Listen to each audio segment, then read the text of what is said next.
Okay, for this first lecture, we're going to talk about CVP analysis. So this is our refresher on cost, volume, profit analysis. It helps us understand what the break-even point is. Now, the break-even point is where the sales dollars or units equal the total cost. So again, I know what all my costs are. How many sales dollars do I need to cover all that? But in that case, when sales equal all costs, there actually is no profit. So zero profit. So if you're going into business to make money, you really don't want to hit your break even point. You want to hit higher than that. But first off, to understand what you need to sell to make the money you need to, or your target income, you've got to know what that break even point is. So hence that break even point is very important for us to know so that we know what levels we need to rise above, use these calculations to actually hit target income, which we'll learn about later, and have a successful business.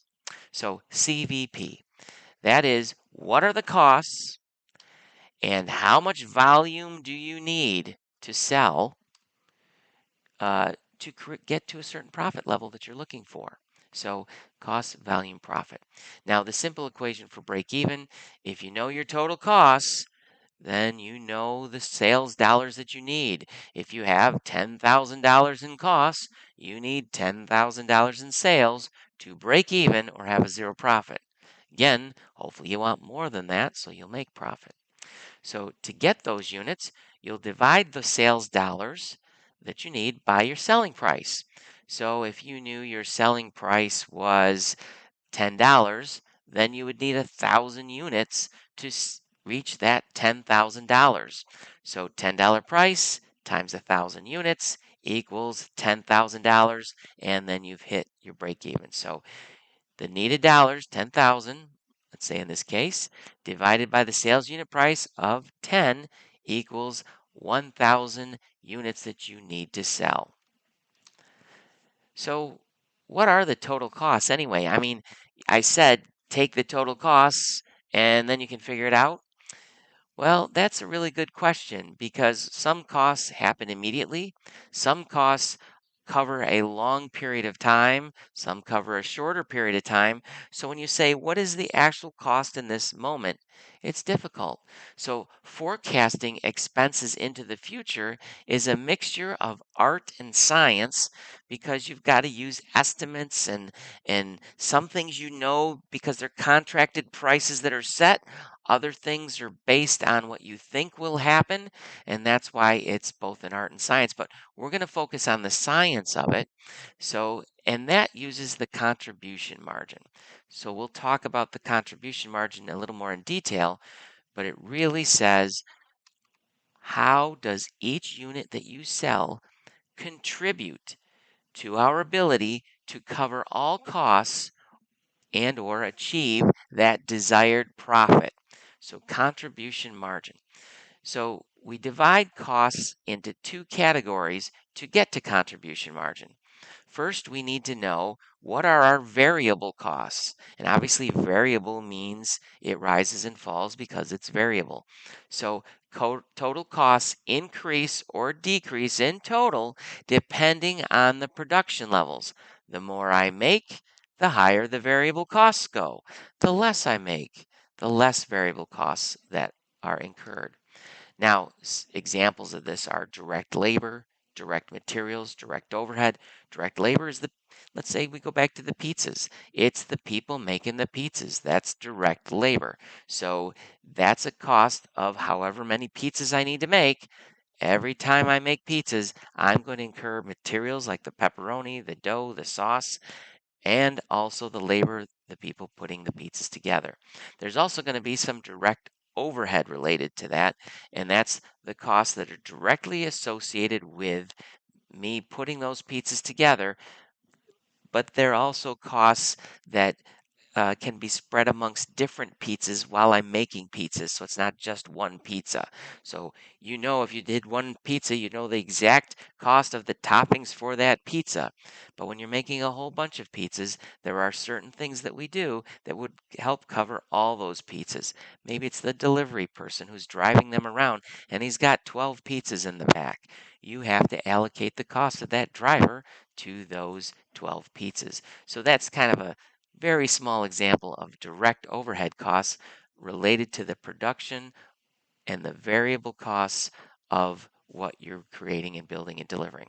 Now, the other category is fixed costs, right? So if it isn't something that's moving based on production, it's something that's very standard and set and it's there. I mean, to make those pizzas, we need a place to make those pizzas. That's going to be the same place we made pizzas yesterday and the same place we're going to make pizzas tomorrow. It's going to have that same cost. So it's costs that remain the same or relatively the same in total during the reporting period that we're looking at. Examples of that can be like depreciation for that oven that I bought. I'm using that oven for hopefully 10 years. So that depreciation of that oven or that little piece of cost related to that oven that covers over 10 years the total cost of that oven, part of it will be in this reporting period and we know what that is. Rent. I've rented the facility. I have a set monthly rent that I pay. That's a fixed cost in this scenario. So there are also things called mixed costs or step costs. Mixed costs are those costs that are a little bit of both, right? And if you think about it, utilities might be one of those. Whether it's the summer or it's the winter, my utility costs for electric might go up in the summer when my air conditioner is on, might go up in the winter when my heater is on. Might not use either in certain days or in some months I use a lot less. So it's going to go up and down depending on the conditions. But there is a set charge that utility company or that electric company will charge me no matter what electric I use. So that's kind of the fixed portion of it. And the mixed portion is the use, or the variable portion is the use, which create this mixed cost. It'll never go below a certain level, but it'll vary based on, well, is it summer he's using the air conditioner? Is it winter is he using the heater? Now, step costs are ones in which we have a day shift for pizza. Then we realize, hey, if we were open at night, we might be able to sell more pizzas, but we need a manager for the night. So we have a fixed cost, so to speak, for that manager. But when we open up at night or we start to add more employees because we're selling more pizzas than we want, we need another manager. So it's that step level. We'll only add a manager every time we say have 10 employees, but that first shift has 10 employees, one manager. We add a second shift, now we got a second manager. Or maybe we're doing so well during the day that we have 20 employees and we need two managers for the day. That's a step variable. It's a cost that's pretty set until you reach some certain point and it goes up. And then it winds up being usually set at that per cost. So this is where I say that these are more of the art of forecasting costs into the future because you're kind of estimating or deciding what you may or may not need as you go into the future or how things will happen in the future. So we won't talk about mixed or step costs for the rest of this particular video. We're going to focus on variable and fixed costs and the contribution margin. But before we talk about the contribution margin income statement, let's go back and look at the normal income statement, which you learn in financial accounting. The income statement that your stockholders look at, the banks look at, that's based on US GAAP or generally accepted accounting principles. Sales less cost of goods sold equals gross profit. Then we take our operating expenses out and come up with our net profit. So when we look at the contribution income statement, though, which is used in managerial accounting or cost accounting, we're focused on trying to get the information in a way that managers can make good decisions. So here we've got the same fiscal year, same cost, same sales, same net profit, but we've taken those costs and examined each of those accounts, each of those costs, and said, hey, is that variable? Is that fixed? Let's reclassify it and see what we come up with. So you'll see that there's something called the contribution margin out there, right? And that's different than the gross profit, but it represents the true costs associated with if I sell one unit, this is what's going to be the benefit to help pay for the rest of the business. And then I've got fixed costs, but in both of these cases, the net profit is exactly the same, right? Net profit remains the same, which means the sales are the same, net profit's the same, even all the costs are the same. We've just categorized them a little bit differently in each of these two scenarios, the lower one to help managers make better decisions. All right, let's calculate what those units that we'd have to sell to break even are. So operating income, based on that financial statement we just looked at, equals sales minus total variable costs minus total fixed costs, right? So let's break it down a little further. We know sales is an example of pizzas. If I sell a pizza, how many pizzas do I sell? What's my price per pizza? Sales price times number of pizzas sold. Boom, that's our sales. So sales times unit sales price. Well, variable cost is the same way. It's based on the units sold. So we can break that out into sales units times the variable cost per unit, and then our fixed costs. So if we do some algebra there, we can pull out that sales unit and combine our unit sales price minus our variable cost per unit, and then minus fixed costs. Now, ultimately, we're going to be looking for break even or zero as the equation. So all this should equal zero. So the unit sales price minus the variable cost per unit, well, that is our contribution margin when we look at it total. So it's our unit. It's our contribution margin unit price when we combine those two. So it's sales units times contribution margin unit price minus fixed cost will equal zero. But we'll bring the fixed costs over, make that positive algebraically, divide that by contribution margin unit, and the equation will look like this. To figure out your break-even sales units, you take your fixed costs and divide it by your contribution margin unit price. So let's see an example. In this particular case, we've got our financials right here. All right.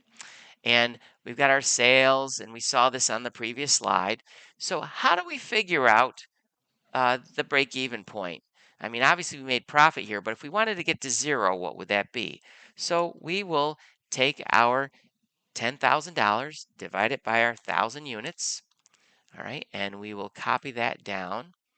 So now we know that it's $6 per unit for our variable cost. Our contribution margin is $4 per unit, and our net profit is about $1 per unit. So we said that the break-even point would be our fixed costs, right, divided by our contribution margin unit price. So these are our unit prices in here. And that means that we would have to sell 750 units to be able to break even. Let's check that out. So if these are our prices, right, per unit, $10. Let's see if this works out. So if we were to sell 750 at $10 each, we'd have 7,500. We know that if we were to do that, that 750 units would have a variable cost. And therefore, our contribution margin would be $3,000, which is our sales minus our uh, um, variable costs. And look and behold, there's our fixed cost of $3,000. So that would mean our contribution margin minus our fixed costs would give us zero or break even. So that's how you calculate the break even point in units. Okay, now let's wrap this up with our break even calculation in dollars. So let's say you want to know, what do my sales dollars have to be to break even? So let's start with our contribution income statement, and we'll do our first calculation of our contribution margin ratio, which contribution margin ratio, just like the gross profit and the gross profit margin, you take the contribution margin, divide it by sales, and that gives you your contribution margin ratio. So that $4,000 divided by the $10,000 equals a 40% contribution margin ratio. So when you think about it, all I got to do is multiply my sales number by my contribution margin ratio, and that gets me my contribution margin. So therefore, operating income is sales times contribution margin ratio, which 40% of 10,000 would be 4,000, less the fixed costs would give us our operating income or a net profit here. But we want it to be zero, right? Because it's all about break even. So for break even, we're going to take sales times contribution margin ratio would therefore equal our fixed costs, right? Because we want them to cover our fixed costs. So when that equation is equal, we know we're at break even. So for break even sales, we then do more algebra and we take the fixed costs, we divide it by the contribution margin ratio, and that will equal our break even sales. So let's go back to our example. So in our example, we've got that contribution margin of $4,000. We're going to divide that by 10,000, and sure enough, there is our 40% contribution margin rate ratio. We're going to now take that and take our fixed costs, right? Divide that by our contribution margin ratio, and we get $7,500. So that tells me my break-even sales are $7,500. And if we go back and look at when we did this by units, that was the 750 units times $10. That's 7,500, so that ties out. Well, that concludes this lecture on a relook of the CVP analysis and figuring out break-even units and break-even dollars.